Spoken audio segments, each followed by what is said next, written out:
E ഡിയുടെ അന്വേഷണത്തിനെ കുറിച്ച് ഞങ്ങൾ അഭിപ്രായമൊന്നും പറയുന്നില്ല. ഇ ഡി അതിന്റെ വഴിക്ക് പോട്ടെ, അത് മാത്രമേ ഞങ്ങൾക്ക് അഭിപ്രായമുള്ളൂ.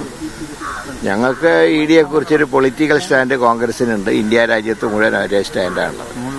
ഈ കേസ് എന്താന്നുള്ളത് കേസിന്റെ വഴിക്ക് പോട്ടെ. സംസ്ഥാന സർക്കാരിന്റെ സമ്മർദ്ദം ഈ കാര്യത്തിൽ ഉണ്ടാവുന്നു എന്നാണ്. ഇല്ല, സംസ്ഥാന സർക്കാർ ഒരിക്കലും ഇ ഡി ആയിട്ട് ഞങ്ങൾക്ക് ഒരു ബന്ധവുമില്ല. കാരണം ഇ ഡി കോൺഗ്രസിന്റെ മന്ത്രിമാരെയും മുഖ്യമന്ത്രിമാരെയും ഒക്കെ അന്വേഷിച്ച് നടക്കുകയാണ്. ആ ഇ ഡി എടുത്ത് എങ്ങനെയാണ് ഞങ്ങൾ സമ്മർദ്ദം ചെലുത്താൻ പോകുന്നത്? ഞാൻ പറയാം, നിയമം അതിന്റെ വഴിക്ക് പോട്ടെ. ഞങ്ങൾ ഈ കേസിനെ കുറിച്ച് അഭിപ്രായം പറയുന്നില്ല. പറയുന്നത് രാഷ്ട്രീയ പ്രേരണയുണ്ടെന്നൊക്കെയാണ്. അത് ശരിവെക്കുന്ന രീതിയിലാണോ പോകുന്നത്? ഇ ഡിയുടെ അന്വേഷണത്തിൽ ഒരു രാഷ്ട്രീയ അത് ഒരു കേന്ദ്ര സർക്കാരുമായിട്ടുള്ള ഏർപ്പാടാണ്. ഞങ്ങൾക്ക് അവരുമായിട്ട് ഏർപ്പാടൊന്നുമില്ല. ഇ ഡി വിഷയത്തിൽ ദേശീയ തലത്തിൽ നിലപാടുണ്ടെന്ന് പറയുമ്പോൾ ഈ വിഷയത്തിൽ അഭിപ്രായം പറയേണ്ടതല്ലേ? അല്ല, ആ വിഷയം തന്നെ ഏത് വിഷയത്തിലാണെങ്കിലും ഇ ഡിയോട് ഞങ്ങളുടെ ഇ ഡിയുടെ അന്വേഷണത്തിനോട് ഞങ്ങൾ ഒരു കാലഘട്ടത്തിലും യോജിച്ചിട്ടില്ല.